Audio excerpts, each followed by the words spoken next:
Part 1, Chains and Fire. Chapter 1. The chains that could not hold the night clung to the plantation like a suffocating cloak.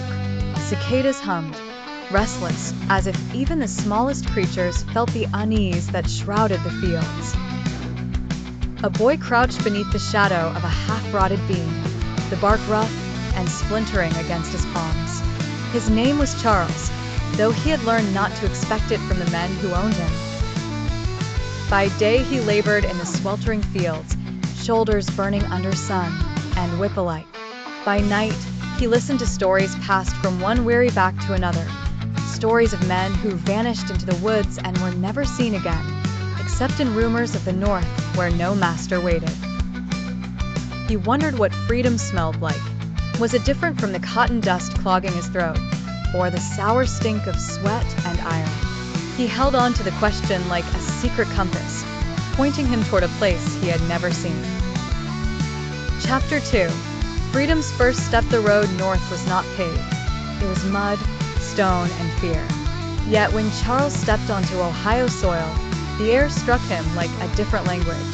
It smelled of wet stone and iron, raw and sharp, as though the land itself had been tempered in fire. In Greenfield, he found work among smiths. They gave him the dirtiest tasks, stoking fires until his arms ached, clearing ash, hauling metal bars twice his weight. Yet when their backs turned, he watched. Chapter 3. A stranger in a free land. Ohio called itself free, but Charles soon discovered that words and truths often walked different roads. When he strode down Main Street, heads turned. Some faces sneered, others tightened with suspicion. At the smithy, his talent grew undeniable. He could read the mood of metal by the hiss it gave when struck, could shape wheels and axles that lasted longer than those of his peers. Chapter 4.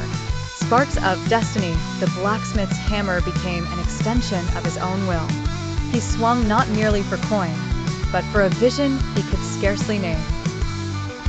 One evening, as the sun bled into the horizon, Charles stood at the open door of the smithy, sweat on his brow, the smell of iron thick in the air. Part 2.